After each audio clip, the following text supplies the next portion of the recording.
अस्सलाम वालेकुम। अच्छा स्टूडेंट्स, आज हम स्टार्ट कर रहे हैं क्लास 9 बायोलॉजी में चैप्टर नंबर 6 जो कि है हमारे पास एंजाइम।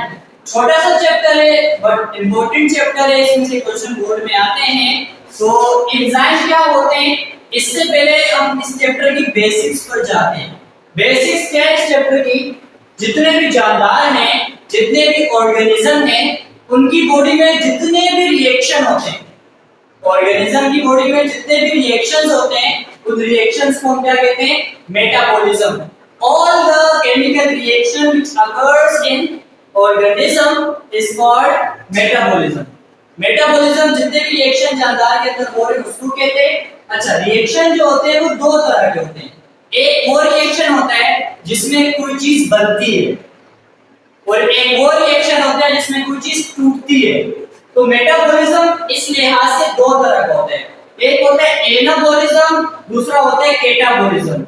एनाबॉलिज्म ऐसे रिएक्शन होते हैं जिसमें कोई चीज कंस्ट्रक्ट हो रही होती है, कोई चीज बन रही होती है। जबकि जो कैटाबॉलिज्म है, इसमें हमारे पास चीजें डिस्ट्रक्ट हो रही होती हैं, टूट रही होती हैं। एग्जांपल हमारे पास एनाबॉलिज्म की हमारे पास है फोटोसिंथेसिस, जो प्लांट्स में होती है। देखो प्लांट्स क्या करते हैं? CO2 लेते हैं हवा से, जमीन से पानी लेते हैं, लाइट की मौजूदगी में इसका रिएक्शन करके क्या बना देते हैं? फूड। फूड यहाँ पर इंपॉर्टेंट चीज है जो इस प्रोसेस में बन रहा है। तो यहाँ पर कुछ चीज कंस्ट्रक्ट हो रही है, तो फोटोसिंथेसिस को हम क्या कहते हैं? एनाबॉलिज्म। इसके अब दूसरा देखें जो हमारे पास नेक्स्ट है जिसको हम कहते हैं कैटाबॉलिज्म। उसमें एग्जांपल हमारे पास रिस्पिरेशन है। रिस्पिरेशन में क्या हो रहा है? ये फूड जो इंपॉर्टेंट है हमारे पास, इस फूड की ऑक्सीजन की मौजूदगी में ब्रेक डाउन हो रही है और इससे बन रहा है CO2 और H2। तो इस वाले रिएक्शन में चीजें डिस्ट्रक्ट हो रही है, टूट रही है, तो ऐसे रिएक्शन को हम कहते हैं कैटाबॉलिज्म। अच्छा, ये यहां तक तो समझ में आ गया कि जानदार की बॉडी में रिएक्शंस को हम कहते हैं मेटाबॉलिज्म, और दो टाइप्स के होते हैं, एनाबॉलिज्म, दूसरा हमारे पास कैटाबॉलिज्म। अच्छा, जानदार की बॉडी में जो रिएक्शन होते हैं, जानदार की बॉडी की जो एनवायरनमेंट है, अंदर का जो टेम्परेचर है, अंदर का जो प्रेशर है, अगर वो वाला प्रेशर या टेम्परेचर रहे तो उस कंडीशन में रिएक्शन जो है वो स्लो होते रहते हैं। हमारी बॉडी की जो कंडीशन है, अगर उसी कंडीशन पे रिएक्शन होते रहे तो वो स्लो स्पीड पर होंगे। अगर रिएक्शन स्लो स्पीड पर होंगे तो हमें एनर्जी कहां से मिलेगी? फर्स्ट तो फूड हमने खाया, ऑक्सीजन इसके साथ मिला, अब ये रिएक्शन स्लो हो रहा है। जब ये रिएक्शन स्लो होगा तो इससे एनर्जी जो मिलेगी वो भी हमें आस्ते मिलेगी। तो एनर्जी आस्ते मिलेगी तो हम इतना एक्टिव कैसे होंगे? आसान से अल्फाजों में आपको कहूं कि हमारी बॉडी की अपनी जो कंडीशन होती है उसमें रिएक्शन फास्ट नहीं हो रहे होते, स्लो हो रहे होते हैं। तो हमारी बॉडी में एक चीज होती है जो इस रिएक्शन को फास्ट करवा देती है, उसको हम कहते हैं एंजाइम। एंजाइम क्या करती है? Speed up reaction. ये हमारी बॉडी में रिएक्शन को स्पीड अप कर देती है। अब रिएक्शन की एक और चीज हम पहले समझते हैं, वो क्या होता है? Activation energy. एक्टिवेशन एनर्जी क्या होती है? देखो, ये इस साइड वाले मेरे पास खिलाएंगे रिएक्टेंट और इस साइड वाले मेरे पास खिलाएंगे प्रोडक्ट।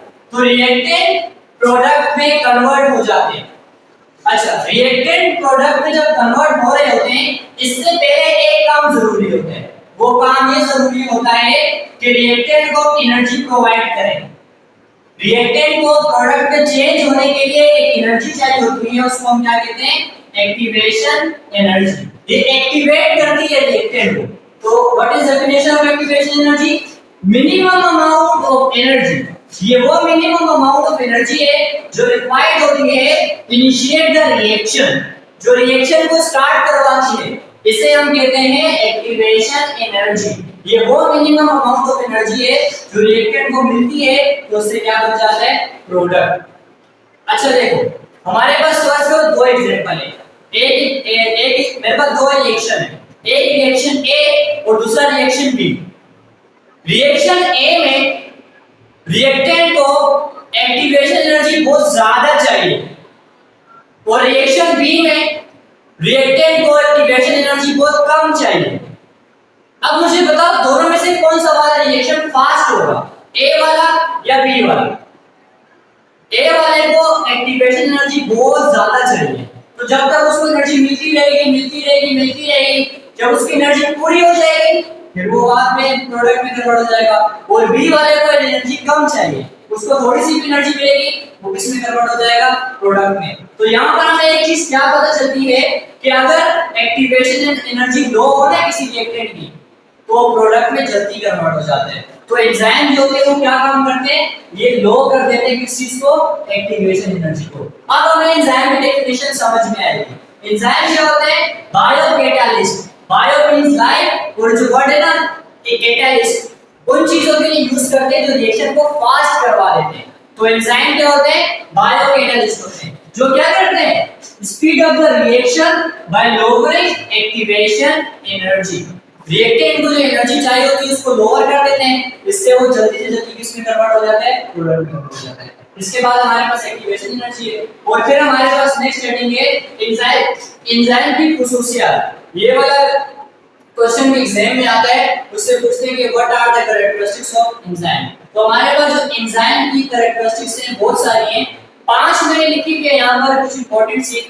एंजाइम जो होते हैं वो प्रोटीन से मिलकर बने होते हैं, और प्रोटीन अमीनो एसिड से मिलकर बना होता है। अमीनो एसिड में हाइड्रोजन बॉन्ड होते हैं, अमीनो एसिड हाइड्रोजन बॉन्ड के जरिए एक दूसरे से मिलते हैं, वो कंबाइन होते हैं और वो क्या बना देते हैं, प्रोटीन बना देते हैं, और वो प्रोटीन क्या बन जाती है, एंजाइम बन जाते हैं। अच्छा, not utilize itself, enzyme reaction में खुद को कभी भी इस्तेमाल नहीं करता, वो रिएक्शन में आता है, रिएक्शन को फास्ट करवाता है और निकल जाता है, खुद कभी भी इस्तेमाल नहीं करता। नेक्स्ट हमारे पास not effect nature of product, enzyme product की नेचर को भी इफेक्ट नहीं करता, जो प्रोडक्ट बनेगा वो वैसे ही बनेगा, एंजाइम की वजह से उसको कोई फर्क नहीं पड़ेगा। स्पेसिफिक इन एक्शन, एंजाइम अपने एक्शन में स्पेसिफिक होता है, जिस एंजाइम में जो काम करना होता है वो वही काम करता है, उसके अलावा दूसरा काम वो नहीं करता। ये आगे हम इन डिटेल में डिस्कस करेंगे कि एक्शन किस तरह से करते हैं। अच्छा, इसके अलावा enzyme are sensitive to pH, temperature, substrate, जो सबस्ट्रेट इसका मतलब रिएक्टेंट भी होता है। तो एंजाइम बहुत ज्यादा सेंसिटिव होते हैं किन किन चीजों के, पीएच के। अगर हमारे अंदर के माहौल की पीएच चेंज हो जाए तो एंजाइम काम करना छोड़ देते हैं। अगर हमारे अंदर के माहौल का टेंपरेचर चेंज हो जाए तो एंजाइम काम करना छोड़ देते हैं। अगर सबस्ट्रेट का अमाउंट इनबैलेंस हो जाए तो एंजाइम काम करना छोड़ देते हैं। तो एंजाइम बहुत स्पेसिफिक होते हैं अपने एक्शन के लिए। तो स्टूडेंट्स, आज हमने क्या पढ़ा, आज हमने स्टार्ट किया 9th क्लास बायोलॉजी में चैप्टर नंबर 6 एंजाइम। एंजाइम वो बायोकैटालिस्ट होते हैं जो रेट ऑफ रिएक्शन को तो बढ़ा देते हैं, साथ साथ एक्टिवेशन एनर्जी को लो कर देते हैं। एक्टिवेशन एनर्जी क्या होती है, रिएक्टेंट को प्रोडक्ट में कन्वर्ट होने के लिए जो एनर्जी चाहिए होती है उसको हम कहते हैं एक्टिवेशन एनर्जी। इससे पहले हमने कुछ बेसिक्स पढ़ी कि ऑर्गेनिज्म में जितने भी रिएक्शन होते हैं उन्हें हम कहते हैं मेटाबॉलिज्म। और मेटाबॉलिज्म दो टाइप्स के होते हैं, एक एनाबॉलिज्म, दूसरा हमारे पास कैटाबॉलिज्म। एनाबॉलिज्म में चीजें बनती हैं और जो कैटाबॉलिज्म है इसमें चीजें टूटती हैं।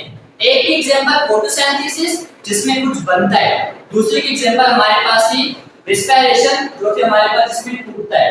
तो इसके बाद हमने पढ़े एंजाइम की खुसूसियात। एंजाइम प्रोटीन नेचर होता है, एंजाइम अपने एक्शन में स्पेसिफिक होता है, प्रोडक्ट को इफेक्ट नहीं करता, और अगर पीएच वगैरह टेंपरेचर वगैरह चेंज करते हैं तो एंजाइम काम करना छोड़ देता है।